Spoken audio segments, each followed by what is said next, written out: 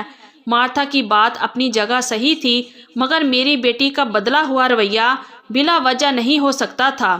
اگلے دن مارتھا نے چلے جانا تھا۔ مارتھا کے جانے کے بعد ماریا میرے کمرے میں آ گئی۔ کہنے لگی، امی جان، مجھے اچھا نہیں لگتا کہ میرے ہوتے ہوئے آپ اکیلے سوئیں۔ البتہ مجھے کوئی پڑھائی کرنا ہوگی تو میں رات کو اٹھ کر اپنے کمرے میں چلی جاؤں گی۔ اب بھی مجھے ماریا کا مقصد سمجھ میں نہ آ رہا تھا۔ بہرحال میں نے ماریا کو اپنے کمرے میں بٹھا لیا۔ اب وہ رات بھر مجھے کہانیاں سناتی اور کبھی طرح طرح کی چیزیں کھلانے کی کوشش کرتی۔ ایک دن مجھے چوٹ سی آ گئی۔ ماریا کہنے لگی، امی جان، آپ کو ہلدی والا دودھ پلاؤں گی تو اس سے آپ ٹھیک ہو جائیں گی، آپ کو کبھی کوئی بیماری نہیں ہوگی۔ یہ میری ایک سہیلی نے مجھے بتایا ہے۔ اس پر ایک خاص قسم کی جڑی بوٹی بھی ڈالی جاتی ہے، اس کے بعد ساری بیماریاں چھو منتر ہو جاتی ہیں۔ بیٹی کی بات سن کر میں کھل اٹھی۔ میں نے کہا، ضرور۔ اب ماریا میرا اور بھی خیال رکھنے لگی۔ وہ دودھ والا گلاس لے کر آئی جس میں ہلدی ملی ہوئی تھی۔ میں نے ایک ایک گھونٹ کر کے دودھ پیا۔ ایسا لگ رہا تھا جیسے میرے جوڑوں میں سکون اترتا جا رہا ہو۔ دودھ کا پیالہ ختم ہونے کے بعد مجھے گہری نیند آئی۔ رات کو میں بہت پرسکون انداز میں سوئی۔ ایسا لگا جیسے سارے درد میرے جسم سے بھاگ گئے ہوں۔ صبح نیند سے بیدار ہوئی تو خود کو تر و تازہ پایا۔ میں جان گئی تھی کہ میری بیٹی نے واقعی مجھے ایک پر اثر دوا دی ہے۔ اب روز یہی ہونے لگا۔ میری بیٹی روزانہ رات کو میرے پاس آتی، مجھے ہلدی والا دودھ دے دیتی اور میں پی کر آرام و سکون سے سو جاتی۔ پھر وہ میری ٹانگوں کی مشق بھی کروانے لگی، جس سے مجھے وقتی ہی آرام بھی مل جاتا اور درد وغیرہ بھی ختم ہو جاتے۔ لیکن پھر بھی مجھے ماریا کی طرف سے سکون نہیں تھا۔ یوں لگتا تھا جیسے وہ مجھ سے کچھ چھپا رہی ہو یا مجھ سے کچھ کہنا چاہتی ہو۔ میں پھر بھی خاموش رہی۔ میں صحیح وقت کے آنے کا انتظار کر رہی تھی۔ ویسے بھی مارتھا نے کہا تھا کہ وہ اگلے ہفتے آ جائے گی۔ ایک دن رات کے وقت کی بات ہے، ماریا میرے کمرے میں دودھ والا گلاس لے کر آئی۔ میرے ہاتھ چونکہ کانپتے رہتے تھے، اسی لیے دودھ میرے ہاتھ سے گر گیا۔ دودھ گرنے کی دیر تھی کہ ماریا کا رنگ فاق ہو گیا۔ اس کی رنگت ایسے اڑی جیسے میں نے دودھ نہ گرا دیا ہو، سونے کا پانی گر گیا ہو۔ ماریا کی اڑی ہوئی رنگت نے مجھے حیرت میں ڈال دیا۔ ماریا، ایسا کیا ہو گیا ہے؟ تم اس قدر بکھلا کیوں گئی ہو؟ دودھ ہے بیٹی، اور لے آؤ، گرم کرو اور ہلدی ڈال کر دوبارہ لے آؤ۔ میری بات پر ماریا کچن میں پلٹ گئی مگر اس کے چہرے پر پریشانی کے آثار تھے۔ میں نے دیکھا وہ بہت حیران لگ رہی تھی۔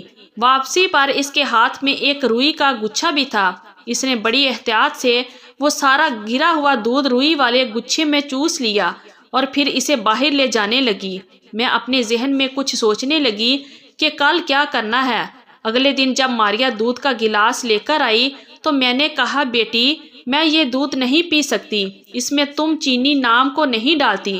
میں اب اکتا گئی ہوں، جاؤ چینی لے کر آؤ۔ میرے کہنے پر وہ کچن کی طرف گئی، جبکہ پیچھے میں نے چپکے سے وہ دودھ ایک بوتل میں ڈال لیا، بوتل کو اپنے تکیے کے نیچے چھپا دیا اور بیٹی کے آنے پر چینی وغیرہ گھول کر بقیہ دودھ پی لیا۔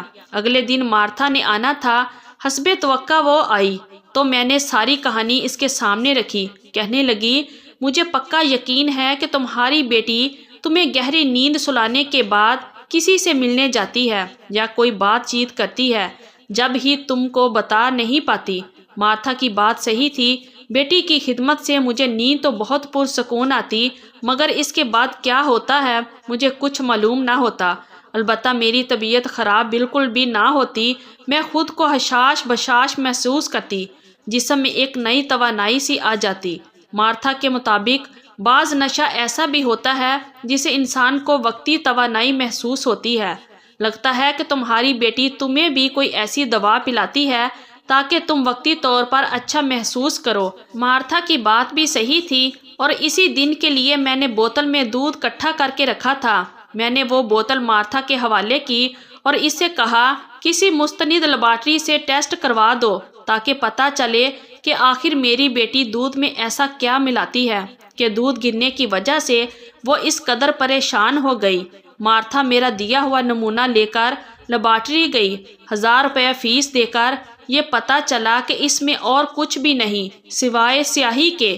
تو کیا میری بیٹی مجھے نیلے رنگ کی سیاہی پلاتی ہے؟ میں الجھن میں پڑ گئی۔ سمجھ نہیں آ رہا تھا کہ آخر ماریا کا مجھے سیاہی پلانے کا مقصد کیا تھا۔ کافی تحقیق کے بعد بھی کسی بھی قسم کی نشہ آور دوا دودھ میں نہیں پائی گئی تھی۔ تب میں نے ماریا سے بات کرنے کا فیصلہ کیا۔ وہ یوں تو بتانے والی نہیں تھی، مگر میں نے اس کے سر پر اپنی قسم رکھی تو اس نے مجھے ساری حقیقت سے آگاہ کر دیا۔ کہنے لگی، امی جان آپ تو اسلام سے بہت دور ہیں۔ آپ جانتی ہیں کہ آپ نے ابا کے ساتھ جو بھی کیا مجھے سب معلوم ہے۔ میں ابا سے اب بھی ملتی ہوں، وہ مجھے ہر بات بتاتے ہیں۔ وہ بتاتے ہیں کہ آپ نے ان کو زندہ مارنے کی کوشش بھی کی تھی، مگر انہوں نے آپ کو معاف کر دیا۔ وہ چاہیں تو آپ کو نقصان پہنچا سکتے ہیں، مگر انہوں نے ساری زندگی صبر کیا۔ یہ شاید انہی کے صبر کا نتیجہ تھا کہ اللہ نے انہیں مجھ سے ملوا دیا۔ مجھے جب ساری حقیقت کا علم ہوا، میں نے آپ سے سوال جواب کیے تو آپ کے پاس کوئی بھی معقول جواب نہیں تھا۔ مجھے اپنے باپ کی باتوں پر یقین تو کرنا ہی تھا اور وہ سچ ہی کہتے تھے۔ آپ نے ان کو دھوکہ دیا، مگر انہوں نے ہی مجھے یہ تعلیم دی کہ میں آپ سے اس بارے میں کوئی سوال جواب نہ کروں، نہ ہی آپ سے اس بنا پر نفرت کروں، کیونکہ ہدایت دینے والی ذات اللہ تعالیٰ کی ہے۔ بس امی ابو کے اس سلوک نے مجھے اپنا گرویدہ بنا لیا۔ میں ان سے ملنے لگی، تب میں نے آپ کی بیماری کا ذکر کیا تو انہوں نے مجھے کاغذ پر کچھ لکھ کر دیا، کہا کہ یہ گول کر آپ کو پلا دوں، کیونکہ دم درود تو آپ کرنے نہیں دیں گی، جبکہ میرے مسلمان ہونے کا بھی میں آپ کو بتانا نہیں چاہتی تھی۔ بس اسی وجہ سے آپ کو تعویذ گول گول کر پلاتی رہی، ورنہ میرا مقصد اپنی ماں کی صحت کے علاوہ کچھ نہیں تھا۔ میں نہیں چاہتی کہ آپ اسلام سے نفرت کریں۔ آپ پر کوئی زور زبردستی تو نہیں ہے ماں، آپ جیسے چاہیں اپنی زندگی گزاریں۔ ماریا خاموش ہوئی تو میری تو جیسے دل کی دنیا پلٹ گئی۔ میں نے اسی تعویذ کے زیر اثر اپنی کھوئی ہوئی زندگی دوبارہ حاصل کی تھی۔ میں نے وہ معجزہ دیکھا تھا جو شاید سچے دل سے ایمان لانے کے لیے کافی تھا۔ اس واقعہ کے بعد میں نے اپنے شوہر سے رجوع کر لیا۔ آپ کو اگر یہ کہانی اچھی لگی ہے تو اس ویڈیو کو لائک کیجئے اور کمنٹ باکس میں بھی اپنی رائے کا اظہار ضرور کیجئے، اور اس طرح کی مزید کہانیاں سننے کے لیے ہمارے چینل کو بھی ضرور سبسکرائب کیجئے۔ کہانی سننے کا شکریہ۔ آپ سے ملاقات ہوگی اگلی ویڈیو میں، تب تک کے لیے اجازت دیجیے۔ اللہ حافظ، اللہ نگہبان۔